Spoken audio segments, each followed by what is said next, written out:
reaction to this cover? Very surprising. I can see they're trying to make a point out of it. I think it makes a really big statement, and it has a big impact. I think it's interesting. I'm not sure that anybody would actually buy it if it did have that kind of cover. I think that would just be frowned upon. Now, that is the reaction after seeing the latest Maclean's cover, which will cost women almost $2 less to buy than men. And this controversial cover, a reflection of the pay gap that exists in today's workplace. So, for more on why Maclean's decided to do this, and do this now, we're joined by the editor-in-chief, Alison Uncles. Thank you so much for coming in today. The shock immediately, I think you've done it right there with the cover. We should explain one thing, though. A lot of people have already reacted and said, do I really have to pay that extra $881? Someone said, can I tell them I'm buying it for my sister? Absolutely, you can.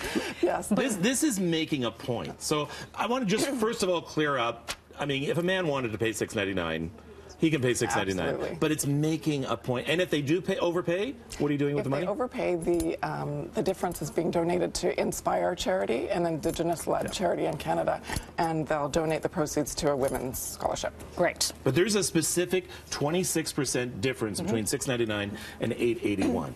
Why 26%? Right. Well, we struggled with that because there are many numbers around pay equity. It goes up to 50% estimated in terms of women of color and Indigenous women, 31% for full and part-time workers in Canada, and 26% is full-time workers, men and women in Canada. It seemed a reasonable number to settle on. So this is no secret. We've been talking about this gap for quite some time. So why now, and what sorts of articles are you exploring here? Yeah. Well, we actually started thinking about this 2 years ago. We were inspired by a bake sale in Australia where they were pricing cupcakes differently for men and women to illustrate this point. And as the steam kind of grew through the Me Too movement, we saw that the conversation move from sexual harassment and abuse to the idea of the origins of power, and which is, of course, money.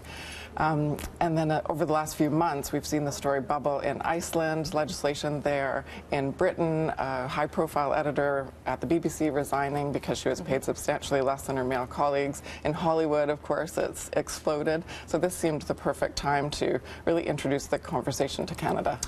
Now, the reaction I'm getting is, yay, it's about time, but I'm also getting that reaction from what appear to be men who are, this is hogwash, this is terrible, it's a myth, it's been debunked, et cetera, et cetera, et cetera. Now, people aren't sending me the numbers to back this up, right?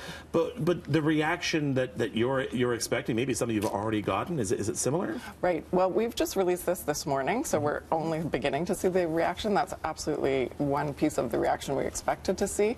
I'm hoping, though, against the framework of Me Too, that we're going to see a more positive reaction as well. Obviously from women, but hopefully from men as well, who acknowledge that there's a systemic bias in the system that means that this pay equity difference has existed in Canada for decades. Have we seen this gap lessen slightly? Crazily, no. In the last 3 decades, it's moved almost not at all in Canada. Which is very surprising. You would think we've made a little bit of a gain there, but...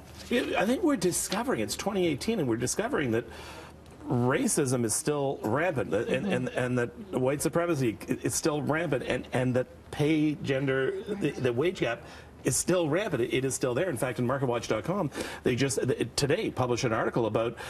They say that the wage gap is only 10% in the tech industry in some areas.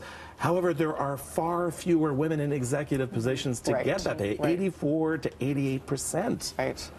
Well, Catherine McIntyre, who wrote the main piece in this issue, refers to a study which is really interesting and illustrates that point, where resumes were given to professors with the name John at the top and the name Jennifer at the top. And Jennifer, they were identical resumes. Jennifer was given fewer job offers and at a $4,000 discount to the men. So something's going on. Pretty incredible. And Catherine, actually, we're going to be speaking with her as part of a panel coming up in a few minutes' time. But everyone is chiming in right now on social media. We're getting reactions from both ends. And let's bring in Winston with what some people are saying right now with this. Winston, what are majority of people saying right now? Oh, the majority of people are saying, are supporting this, saying that this is a really interesting look and a really interesting social experiment. I'm just going to read some of them This is one from Falcio saying that Maclean's magazine is the most creative Genies cover ever. My sister wondered if a man or a woman created it. I'm wondering what your thoughts are. Okay, Alison has the answer. I love that. I love that question. Colin Campbell, our deputy editor, came up with the idea 2 years ago when we were discussing the cupcake story. He said we should completely try that here. And the whole room became very engaged and animated and excited. And then I would say I'm the first editor of Maclean's who's a woman in its 113-year history. So we had a partnership between men and women producing this magazine, which is really kind of fabulous. Which is why it's a wonderful collaboration right there. Yeah. And I've got Wayne here saying, it's 2018, and I'm getting a lot of this. This is not the only one. It's 2018, I'm totally for gender equality.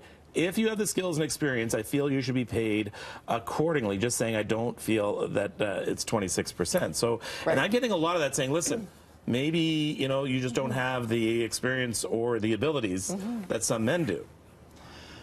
Sure. Well, there's a lot of debate around the number, and 26% is the number that we chose. You could also go with 13%, which is the pay equity gap between hourly wages. So, yeah, it's fabulous that there's going to be so much of that conversation today. And one of the things that we're going to explore in this panel coming up is pay transparency and when it becomes effective. If I were to say, here's how much I'm making, what is my male counterpart making? So we're going to be joined by Ann Kingston and Catherine McIntyre from Maclean's and Ishani Nath from Flair, and they have all really contributed to this in very different ways, very different layers as well, to dissect this gap. And then we go into Facebook Live, so bookmark our page.